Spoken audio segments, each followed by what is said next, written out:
Welcome back. Myself Chitra Sharma, Assistant Professor with AISSMS College of Hotel Management and Catering Technology. The subject which I am covering is hotel law, and the topic is sexual harassment at workplace part 2. My part 1 video is already there in my channel.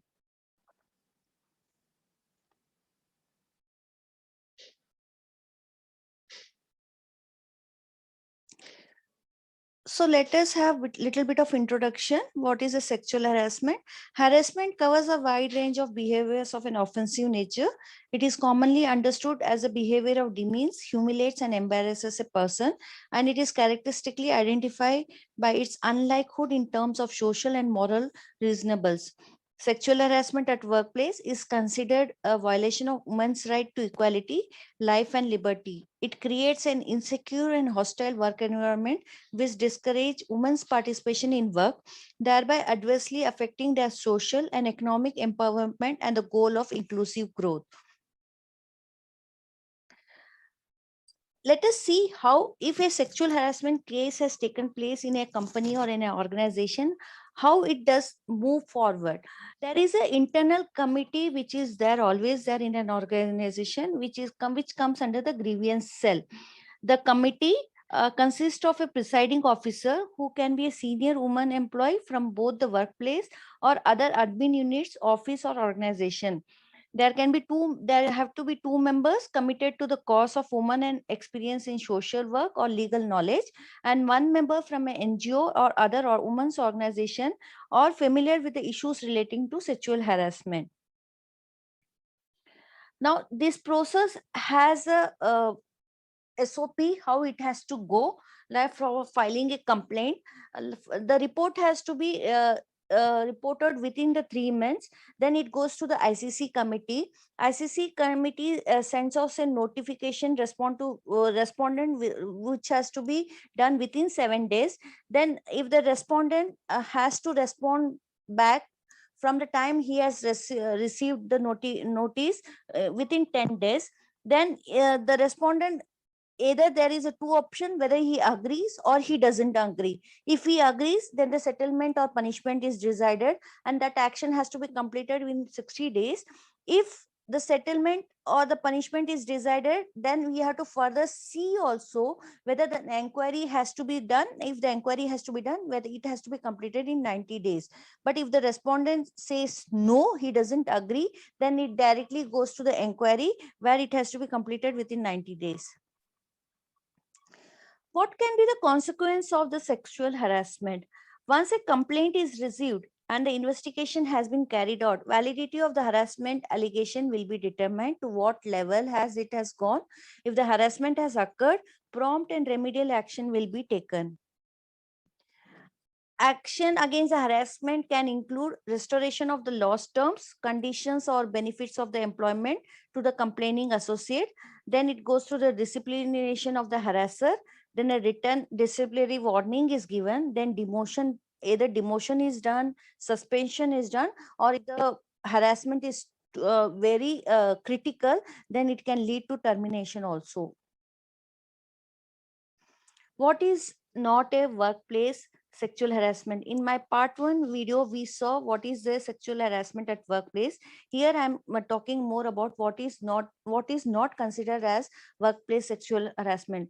If your boss is following up on the work absenteeism, requiring performance to the job standards, reprimands in the relation to work or meeting targets or deadlines, work related stress like meeting deadlines or quality standards, touching or brushing against pushing without sexual connotation, or connotation can also be says an intention, constructive feedback about the work, these are not a sexual harassment. What are the steps we can take to deter the sexual harassment? First and the most important, do not ignore it. At any cost, we should not ignore it. Don't pretend it didn't happen. Inform the harasser that the behavior is unwelcome as soon as possible or immediately. Report the incident. Tell the ICC exactly what has happened as soon as possible. Do not accept the behavior. Do not tolerate the harassment, even if it seems the others around you are tolerating. Be supportive. If someone wishes to talk to you about their personal experience, listen with empathy and then direct them to ICC. Any associate can file. That person may, the harasser who has gone through, he may not have a courage, but if he has come and told you, you can also file a complaint from their side to ICC. If you see someone else is getting harassed, you may also file a complaint. Now, let us understand what is retaliation and what is the protection against it. Retaliation includes marginalizing someone in the workplace regarding their roles and responsibilities, socially ostracizing, intimating someone close or related to the victim, like physically, psychologically, or emotionally. How it can be protected? Retaliation is a serious violation of the POSH policy. POSH means prevention of sexual harassment. Any form of retaliation against a victim or their supporters is forbidden. Persons who retaliate in the form of intimidation, pressure to withdraw the case, threats like for reporting, testifying, or participating in the proceedings should be reported to the committee immediately. Retaliation will be treated as a major misconduct and the committee will take action to prevent, rectify the retaliation. Any person found to have retaliated against an individual for reporting harassment will be subject to the disciplinary procedures. What is a consequential relationship? Consequential relationship are not harassment if they are welcomed by the person involved. However, if such behavior is unwelcome, such is considered creating a hostile environment. If the relationship ceases to exist, conduct once considered welcome may be later seen as unwelcome. Either the person may end the relationship at any point of time without the fear of retaliation at the job. Behavior that was unwelcome with a relationship becomes unwelcome and it will be treated as a sexual harassment.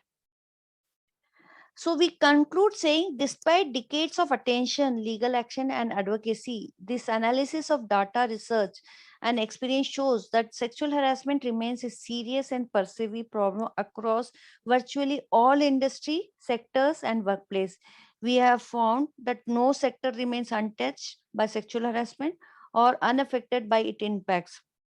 Sexual harassment damages the lives, health, and financial independence and opportunity of countless victims and cost business not only in legal fees but in the loss of productivity, moral effectiveness, and talent. So, freedom from sexual harassment is a condition of work that an employee is entitled to expect. There is a link given in the description box which you can attempt and have a great and happy learning. For any other queries and dot clarification, you can get back to me through my email ID, which is shared in the link.